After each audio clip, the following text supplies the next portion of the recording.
Hi, my name is Bob Weber. I'm a senior fellow with Construx Software, and this is the second in our series of 3 lectures on the subject of innovation. Today we're going to cover what most people would consider to be a nebulous aspect of innovation, and that is the culture. Why is it that some organizations just seem to be able to innovate and others just don't? What's the difference? So we're going to look at that from a cultural point of view. So in the last lecture, we talked about value, and the key point there was that unless your development teams understand what the problem that they're trying to solve is, they really don't have an opportunity to innovate. So let's say we've solved that problem. They understand where the opportunity is for innovation, and now you want to turn everybody loose on that. Well, what creates that magic culture of innovation? First of all, you're wondering, why am I showing this garbage truck on a slide on innovation? So I'm going to make a point here that, first of all, what you typically read about innovation is what I would call anecdotal evidence. I've done the search. You can do it yourself. You can look up secrets of innovation on the web. I see all kinds of secrets there, and it was interesting because nobody was innovating. But I do find a lot of anecdotal evidence. It says things like, if you empower teams, they will innovate. If you encourage teamwork, they will innovate. If you reduce constraints on them and give them more freedom, they will innovate. And we see that happen in many organizations, yet they don't innovate. One of my favorites is I talk to many organizations and they say, we tried to give everybody the 20% innovation time to encourage innovation, and nothing happened. We can't figure it out. So that's anecdotal evidence. That happens to work very well at some organizations, like Google is famous for that, but not others. So I'm going to look at innovation from 3 points of view. What you hear about innovation largely falls into 2 categories. On the left-hand side, I would describe these issues or factors as environmental. They say that if you knock down walls, have people sit together, people will tend to innovate more. If you give them access to information, an innovation lab, they'll innovate more. And these are all good things. I don't discredit any of them. So let's go on to the second one. They also say that there are many social aspects to innovation. For example, teams that talk together, communicate a lot, seem to innovate more. Teams or organizations that don't have very strict hierarchies tend to innovate more. And again, I'm saying that's anecdotal evidence because I can come up with examples of companies that do well. They do well on both of these. They implement these, and yet innovation doesn't happen. So I'm going to propose that there's a third component of innovation that we are missing. And I'm going to identify this as the behaviors of innovation. Now, I'm not a soft, touchy and feely kind of guy. I'm an engineer, so I didn't care for a lot of psychology about the soft side. But in this case, I'm talking about hard organizational behavior that can be applied to innovation. And let's first recognize that the behaviors that you see taking place in an innovative organization are the ones that lead to behaviors. So what do you see? You see people coming up with ideas. You see people saying, great, that's an idea. What if we do this? Those are behaviors. Even somebody demonstrating a solution, an application of a new idea for innovation, that is a behavior. Somebody researching on a new technology that they could apply within their work, that is a behavior. So we can look at innovation from a behavioral point of view. And I contend that that is the missing piece. I believe that the issue we have with innovation is it's like putting all the firewood together and expecting a fire to break out.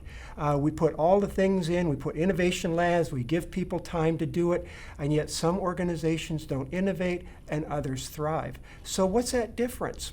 So I've studied this for some time, and we can define a culture of innovation. Now I'm going to have a pointed definition of culture, and that is it's a set of behaviors that frequently get reinforced in your organization. That means if you see a lot of teamwork in your organization, that's because people tend to get recognized and reinforced for it. In software development, you see a lot of engineers who like to do problem isolation, firefighting. They get a lot of recognition and reinforcement for that. So culture is no more than the behaviors that are reinforced in your organization. Therefore, we can set up methods to reinforce behaviors that lead to innovation. Now, I don't have time to go through all the background in this lecture, but there are some well-established organizational behavior fundamentals, and I believe they'll make sense to you.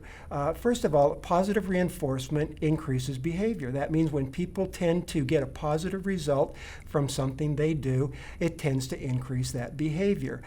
For example, somebody who likes to demonstrate their software to the team, and the team recognizes that and says, wow, great job, that's impressive, they're more likely to want to create more software and demonstrate it to the team. So that's one aspect. The other is that the behavior is largely driven by near-term consequences. So this explains why when somebody develops a piece of software and demonstrates it to the team, they get positive feedback. That's a near-term consequence for them, and it has a significant impact. So what we find is that behavior is largely driven by near-term consequences, not things that are going to happen 3 months, 6 months out. They're things that are going to happen daily, weekly in your organization. Now, this is where we tie in innovation. The issue with innovation is it usually is a long-term result. Somebody doesn't come up with one idea, everybody looks at it and says, yes, that's innovative. In fact, what we find is the greatest innovators were the people who were able to try many different things, do research, put it together, and be persistent until they were able to demonstrate an innovation. So we can lead an organization to greater innovation if we can find a way to reinforce behaviors that lead to innovation. All right, so now let's look at what happens in an organization that is innovative. I'm going to break it down into 3 components of behaviors or actions that do lead to final innovation. The first one I would say is awareness. Organizations that are innovative have people trying to identify the problem to solve, doing research on the problem, understanding customers, talking to customers. They're searching for opportunities to innovate. They're looking for the problem. The other one, we are really looking for technical innovation here in software and engineering organizations. So we tend to want them to research technology. i.e., I've just read this latest book on this. I think this is how we could apply this to our solution here or our product. So all those are behaviors. Next, we want ideas from those behaviors. Good ideas come from many ideas, and then, as Linus Pauling said, you throw the bad ideas out. So we need a way to encourage and generate ideas.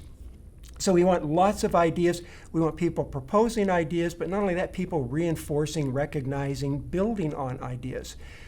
Now, we know the innovation only occurs when it gets translated into something meaningful that will add some value.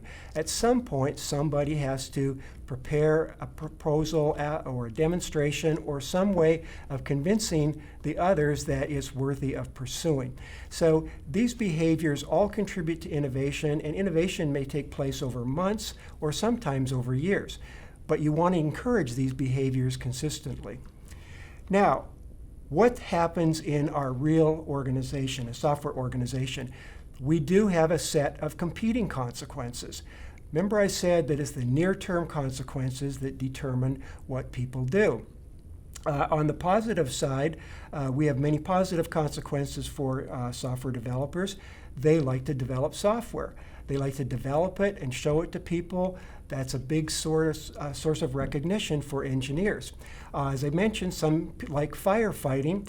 And there might be a little bit of recognition in your organization for innovation. Maybe you give out an innovation award once a quarter, once a year. Sometimes somebody might recognize and send an email to somebody for a great idea. But typically, there aren't very many near-term positive consequences for innovating. Now, let's look on the other side. One of the biggest is when engineers are driven to hard schedules, their consequences become one of missing deliverables. Now, I'm working this week to get something done to avoid missing a schedule. Innovation isn't at my top of mind. Okay? Now, I'm not saying you need to remove schedule pressure. That will always likely be with us. However, we need to be able to increase the consequences for innovating. That's the issue. We need to make it more balanced. And I'll guarantee that an organization that focuses totally on schedule and does not spend time recognizing and promoting innovation frequently will not be innovative. So let me continue with the behavior fundamentals. Now, the good thing about software organizations is the most powerful source of recognition comes from peers. It doesn't come from management. In fact, we're moving much more to self-directed teams. They don't need this external reinforcement. It comes from the team itself. So let's see how that works. We said the recognition and reinforcement has to be frequent. Who are people in touch with most frequently through the day? Their peers. Some people don't see their manager every day. So peer recognition is a great source for innovation recognition. Now, the next level is manager to individual. Certainly it helps when a manager does recognize ideas, takes time at the staff meeting to have people tell about ideas, recognize them. That's all good too. Now, what happens as we move up in the organization? The managers at the next level to the peer group, are going to focus on the things that they get reinforced from their managers. Now, I go into organizations and I talk to executives and I say, how important is innovation here? And they point to the walls and they have nice posters on innovation. They even have little light bulbs that they put on people's desks to encourage innovation. And then I ask them the question, how often is innovation a topic of discussion with your managers in your weekly staff meetings? Well, we don't talk about innovation, but we have a great banquet once a year for innovation. And I say, how would anybody expect to believe that innovation is important when it's never talked about? What do you talk about? Well, we talk about meeting schedules. We talk about issues and problems we need to solve. And I said, that's what gets reinforced in your organization. Now, I've done studies on lots of organizations, and I find that the organizations that can innovate are the ones where the management recognizes and reinforces innovation from below, and people are able to demonstrate innovation frequently. So let's take a Google, for example, a noted organization for innovation. Innovation runs through the culture there. It is recognized and reinforced. Not only that, people can demonstrate their ideas. They can build some software and show it frequently. That is the natural recognition that's going on. So given that we understand this model now, how can we implement something that would increase innovation in our organization? Okay, oh yeah, I wanted to also point out that, a lot of times the upper level management thinks that their job is to go out and recognize innovation among the peers. Let the peer recognition take care of the innovation. What you want to focus on as an executive or somebody higher in the organization is you should be recognizing your managers for setting up the opportunities for peer recognition within their groups. Okay? Focus on your managers. Talk to them about innovation. Do you ever ask them what innovation they led, what they created, what came out of their group because of something they did? If you do that on a frequent basis, they'll spend more attention. All right, so let's take one example. You can put practices in to focus more on innovation. Let's use the concept of Kanban. Kanban is very successful because it's a peer recognition vehicle. I always say take a Kanban board and put it online and see what happens. It does not have the same effect. A Kanban board, which as you can see here has specific states that work moves through and people can pull and take cards to the next state. When people do that, it's the social recognition that occurs around the board. You watch what happens. People say, hey, I'll take that. Great job. Hey, I got that done. Great job. Appreciate you doing that. That's the social dynamic that creates the motivation in Kanban. Now, we can apply that to Scrum. Let's take the stakeholder value. We learned in the last lecture that stakeholder value can be quantified. So we say, I want to select music from media in my car without distraction. Okay, so you're an organization that's building entertainment systems for cars and for the audio systems, and you want to be able to maximize that value. Well, things go through these stages that we talk about. What are some of the ideas that people might come up with? Voice recognition, broadcast search, being able to search for a genre of music. These are ideas that can be contributed by the team, and there's a lot of recognition around the board as people put these ideas together. Next, somebody who's willing to take something on from an idea to actually demonstrate something, like a personalized playlist. We're going to know exactly who sat in the car. We know what genre of music they like. That's what we're going to play on the or prioritize on the audio system. So these things can be proposed and demonstrated. Eventually, something goes to the point where it's worthy to be funded or somebody's able to be given time on it. Now, this is active discussion about innovation daily. Well, maybe if not daily, at least weekly, a Kanban board for innovation. Real innovative organizations would also have this Kanban board at the highest level. The VP would have this Kanban board with their directors or managers because innovation becomes a topic of discussion. And I'm sorry to say there's no magic bullet where you can just tell people to go out and innovate. If you are not talking about it, reinforcing it frequently, making it a part of your dialogue, you will not be an innovative organization. So there are a couple other things we can learn. The first thing we know, and this comes from behavior theory, that discretionary effort comes from positive reinforcement. People, when they expect to be commonly reinforced, recognized in an organization, tend to go above and beyond the mile. Now, would we agree that innovation is a discretionary effort? I think so. It's pretty difficult to tell somebody, I want you to innovate or else. What innovation is really something that somebody gives to the organization, gives to their peers. That is a discretionary effort. So we can conclude that discretionary effort only occurs in an organization with a primary culture of positive reinforcement. This is the other parallel I've tied, that I see innovation happen only in organizations that happen to have a positive culture. I don't care how much time you say you're going to give people when people are working under pressure, working under fear, and they're working to avoid negative consequences, innovation will not happen. So look around. Look around at the companies that are innovative and see if you can draw that connection.